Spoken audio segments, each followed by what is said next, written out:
Hey, it's Greg here with MaritimeGardening.com. It's a weekday evening.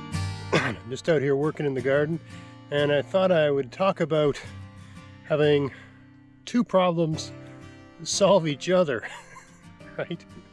So, for those that have been following my channel since last fall, I just embarked on a major redesign of my garden, and I'm still working all that. Garden tours are coming soon.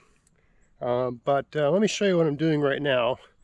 I'm solving a drainage problem, and I'm turning that drainage problem into two solutions. Okay, so have a look. Now all these, and this, this requires work with the shovel and the pickaxe and the wheelbarrow, but it's all going to work out in the end, right? And it's just something to do after work. Some people go to a gym. I make my garden more awesome. So come have a look. So I got a pond here that I dug out last fall. Still working on it, it's not complete yet. And what I'm trying to do with this pond is ensure that every time it rains, it collects as much rain as possible. Okay, now this pond's at the base of a hill, and I've dug, I don't know if you can see from the camera, but sort of like canyons, mini canyons into the hill to guide the rain down into the pond when that happens. Okay, but another thing I've noticed is that during the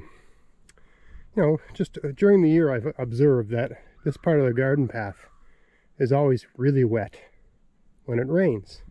And what I hypothesize is that the water comes down the hill, goes through this bed here, and filters into the ground here.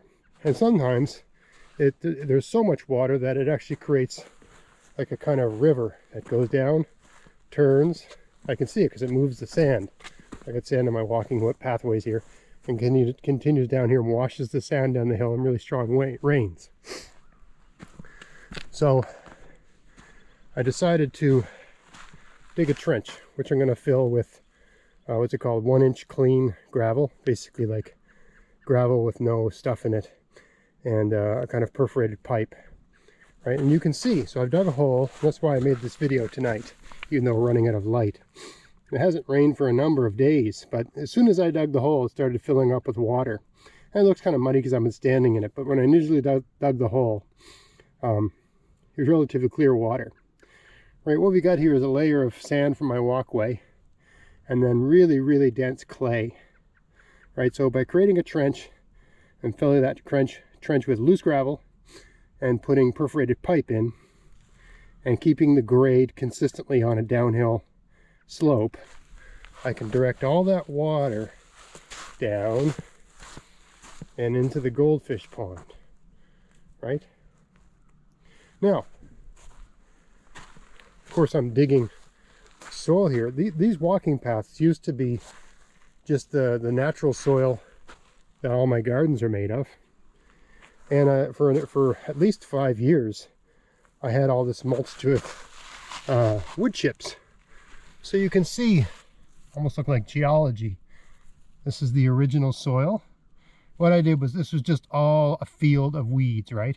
So I covered all that soil with cardboard, then I put wood chips down, and I probably put at least a couple truckloads of wood chips down, right, to kill all those weeds. And then this is the sand and stuff on top, okay? I've gotten most of the sand off, but there's still some there. Anyway, so I'm digging up all of this composted stuff. You can see it's still not completely broken down, even though these wood chips have been in the ground for, I mean, I would have put these here 2015, right? Now it's 2023. Still breaking down, right? And all of the, basically it was like knee-high, waist-high, different kinds of wild weeds and stuff, right? So all that is underneath the cardboard, and the cardboard. So this is basically like semi-finished compost, and just the indigenous soil here, which is basically clay and rocks. Lots and lots of rocks, right? I mean, a lot of people watch my videos and they see me dig and they say, you don't have any rocks. So this is because I'm dealing in prepared garden beds. I've already gotten the rocks out, but this rock is so big, I probably can't get it out, right? And here, there's a rock that I have to go around, right? There's just rocks everywhere, and there's another one right here, right? Oh, actually, that's a stump. Anyway, I'm taking this soil because I've redesigned the garden and I'm trying to create new spaces and use the space as well as I can. I've got places where I need soil. So I'm dumping that stuff I'm shoveling, which is a combination of clay, sand, and compost, which, you know, and you only really need, you know, if you study soil science, 5% of good soil is organic, right? The rest is clay, sand, and rocks, and air and water, right? If I recall correctly, right? So this, you know, this is relatively good soil, right? I'll bust this up a little bit with a hoe and spread it out over this bed. I think I'm going to grow potatoes here this year, right? So, right, I've got a drainage problem. I'm using the solution to my drainage problem to solve my goldfish pond not having enough water problem and my need more soil, don't want to pay for it problem. So anyway, I just wanted to share that with you. I was out here working in the garden, and just today a lady at work asked, like, what's the best soil? That sort of thing, right? And I think I should do a whole video on that, answering that question, because it's a question you get a lot. And, you know, really, it's a nuanced answer. But for me, the best soil is the soil that grows stuff that you don't have to pay for, right? And this should fit the bill, right? And I'll grow potatoes in it. If they don't do well, I'll, you know, amend it somehow. You know, add some manure or some seaweed or whatever, right? But I expect it should do pretty good, because, you know, before I had a garden here, right? Let me show you what it looked like. It looked like that, right? Does that look barren to you?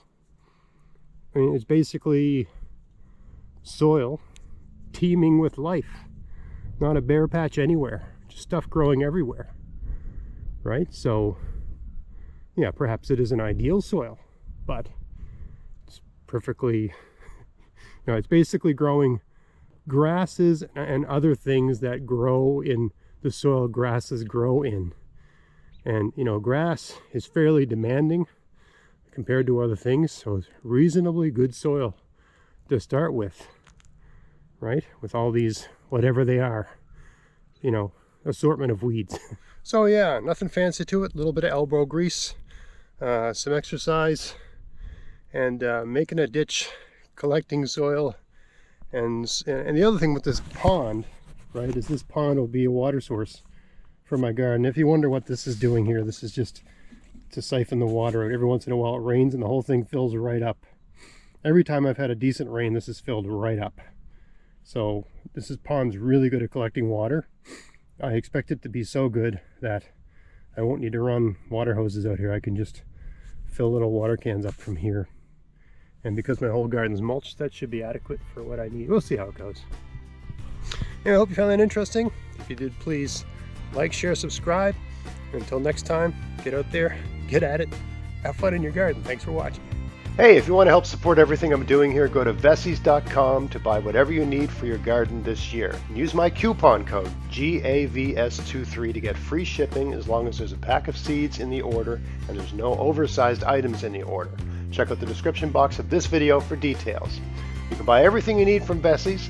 They have seeds, fruit bushes and trees, soil amendments, pest solutions, tools, clothing, and lots of other stuff too. So yeah, if you want to help support everything I'm doing here and they sell something you need, buy it from them using my coupon code, and happy gardening.